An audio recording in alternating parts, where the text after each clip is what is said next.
Welcome back to Squawk on the Street. Take a look at AT&T shares. That's a 52-week high. Its investor day is occurring later in the day. The company already this morning announcing a multi-year strategic plan focusing on 5G and subscriber growth in fiber. Expectations are that it will reach more than 50 million total locations with fiber by 2029. Also offering longer-term guidance. AT&T saying it expects the sale of its entire 70% stake in DirecTV as well.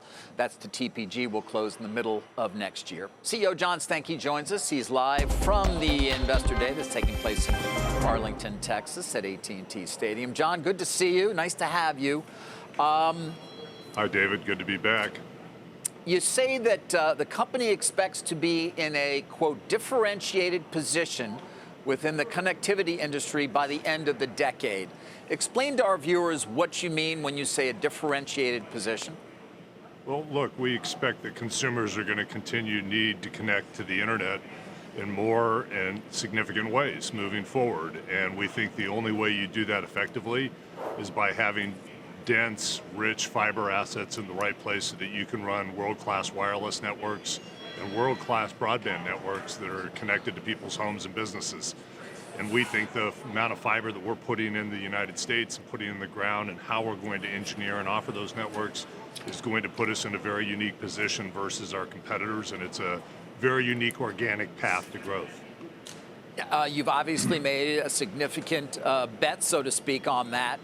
Why are you so confident, and what have you seen already from when you have fiber in the ground that gives you the confidence that, in fact, this is the appropriate capital expenditure and that you will get the necessary returns? Well, let's start with the customer, and 77% of customers tell us that they'd like their life to be simpler connecting to the internet, and they'd like to work with one company. And that's what we're aiming to provide, is instead of thinking about a wireless service and a broadband service in your home, go to one company just to get on the internet. Second, when customers actually buy it from one provider, in our case, 4 out of every 10 of our fiber subscribers subscribe to our wireless service as well, our churn is lower, their satisfaction with the company is dramatically higher, and the lifetime value of that account to AT&T is higher. So that's a good thing for them, and it's a good thing for the company as well. You know, there are no shortage of naysayers. I talk every year to John Malone, for example, who talks about overbuilders in a way that is fairly derisive in terms of you never get the return that's promised. What do you say to those? And or those who say, you know, you're not able to anticipate a technological change that's going to in some way disintermediate you, whether it perhaps is even something like a Starlink. John, what are your thoughts on that? You mean somebody who's long on cable doesn't like fiber? Agreed. Understood. I get it. But, you know, I mean, the idea is there's so many competitors spending so much capital. Yeah, go ahead. Sorry. It's real simple. We're building a better technology. The disruptor is us. And we're going into a broadband business that cable is, you know, to their credit, owned for the last couple of decades and done incredibly well at. Building a better product that customers like more. It's not just the product performs better. Customers are telling us we're providing better service. There's no hidden fees. There's clarity in what we're giving to them. They like what they're getting. They're staying with us longer, and they're enjoying what they're doing. I think that's actually a winning formula when you think about it. And we're not an overbuilder. We've been in the broadband business for a long period of time. We're one of the players in this market. We're just upgrading technology. We know how to serve customers in this space. We know how to come in. We own a wireless network that allows us to even bring more products and services into that household that a cable company has to rent or lease from somebody else. What do you think about Starlink in terms of its potential competitive threat to your ambitions, given that at some point the Starship, the far larger, obviously, rocket's going to have enormous capacity to launch new satellites that conceivably will increase the capacity of Elon Musk's Starlink to bring broadband to a lot of areas it can't currently service effectively? Well, it's a great product, and it's going to serve a really important place in the broadband portfolio that people need to connect anywhere they go. But it's never going to replace the performance of fiber once fiber's in the ground. There's no RF technology around that can match what fiber can do on a marginal cost basis, on a latency basis, how fast the bits go back and forth, and the overall throughput of the infrastructure. And so satellite's going to be great in rural areas, less densely populated areas, facilitating some mobile apps that have to move off of embedded wireless networks, but it's not going to replace a fiber connection into somebody's home or business.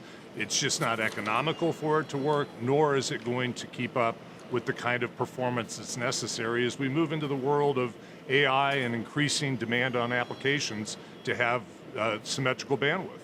Yeah, I'm curious about your thoughts about the increasing demand from AI. I mean, how do you think about it? Obviously, given we can move to 5G as well here, and the new iterations of Apple's iPhone and what that's going to mean in terms of the way people begin to use it on the phone itself. John, how do you think about it? I think one of the things that's so important about the investment we're making today, and while we're deferring a little bit of return in the near term to build a more sustainable infrastructure, it's based on this bet. And it's based on a bet that actually workloads going from the customer up into the network are going to become more important over time. And AI is just one of those dynamics that's going to drive it.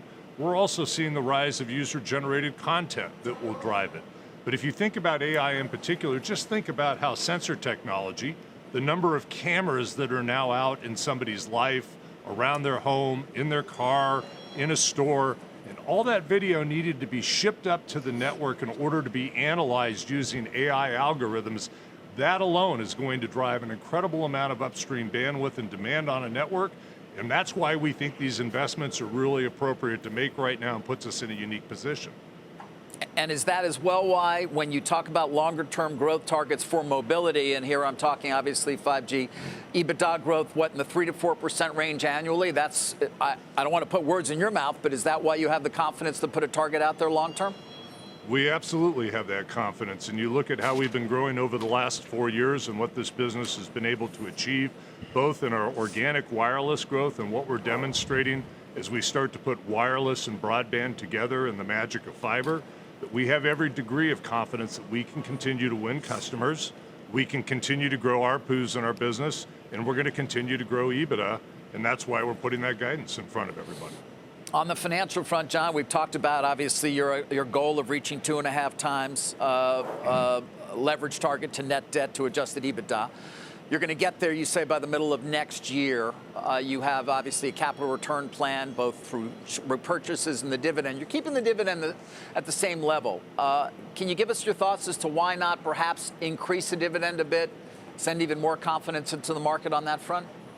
Well, sure. I mean, everything's been a series of steps and chapters, and we're in the next chapter right now. And my point of view on this is the dividend's still yielding over 5%. And I'm confident we're going to drive the stock up a little bit further. We've had a pretty good run. I should expect that if we execute on this plan, it's going to improve even more. And when that yield starts to look like it's consistent, one, with the risk involved, that dividend is more secure now than it's ever been if you look at our cash flow characteristics and coverage. But also, you know, the float on the stock is pretty significant, and it's significant because of past transactions that have occurred. And some of this buyback is to get the float kind of back down to where we want it to be. Which is where, all right, which is where? Less than where it is today, David. And as we've said today, we're announcing we're going to do $20 billion. We've already approved the first tranche of $10 billion that we're going to begin executing in the middle of next year. And to your point, as we move through this particular tranche of buyback, we'll evaluate where we are in dividend yield and where returns are and where interest rates are. And all those things will be taken into account as we think about other capital return programs as we move on into the next chapter. You're also talking about a $3 billion run rate cost savings by the end of 27. That is inclusive of the current target of $2 billion in run rate cost savings by mid-26. Are you going to be cutting jobs, John? What, do you have 140,000 or so employees? Are you going to have fewer? Well, we've been on a pretty steady decline in making our business more efficient for the last several years. And in the Investor Day a little bit later today, we're going to talk about what we're doing to migrate away from some of our legacy century-old technology like copper and how that's going to change the profile and the footprint of our company. And as we start to concentrate the business a little bit differently, and as the fiber infrastructure becomes the dominant network that we own and operate, it will be more efficient and more effective, and it's going to cause us to be able to run the business more effectively And those benefits ultimately accrue back into our customers. And we've been demonstrating that over the last 4 years. But we do it in a way that I think is responsible. We have a strong and stable relationship with our labor unions. Part of what we do is while we're taking cost out, we're reinvesting in opening up other businesses as well. And I think that's just the normal competitive spirit that everybody has to drive to. All right, but said simply, copper requires, or I should say, more people than does fiber. Yes, it does. Finally, and more power and energy. And more power, yeah, and more power and energy. We need a lot of power in this country, that's for sure. It's a separate conversation. John, let me end on a recent editorial you wrote for Fortune about a looming airwave gap. You seem to go after, to a certain extent, how much spectrum has been allocated to the Defense Department. Why did you write this? Well, look, I think it's really important to understand that one of the great things about America is that we have innovation, we have vibrant economic growth. Those are things that are really important to our national security and our well-being. It's what gives us the creativity to come up with wonderful ideas that ultimately have made this country the great country it is. And wireless technology and the ability to have high bandwidth, resilient wireless networks are a huge part of that equation. Just imagine what the last 10 years would be like without the smartphone. And the reality is when we project 80% bandwidth increases over the next 5 years, if no new spectrum comes into the ecosystem, you're going to have congested highways, just like you might have on an interstate. Too many cars trying to get down a lane. And then you start to get into rationing of supply and demand, which means if there's no more capacity, ultimately prices go up. And that's not a good thing for the consumer. It's not a good thing for having cheap, affordable bandwidth out there that drives innovation. And without more spectrum, that's the situation the United States is going to be in. And most importantly, the United States is already behind about 13 other developed countries in the amount of spectrum that we've allocated to services like 5G, and we need to make sure we stay competitive in that regard. All right. Sounds like something for the incoming FCC chair to be thinking about. John? I'm sure he is. Yeah, good. So much more to discuss, and I know we'll have time down the road. Good luck today with the Investor Day, and always appreciate you joining us. Thank you. Thank you, David. I appreciate you having me on.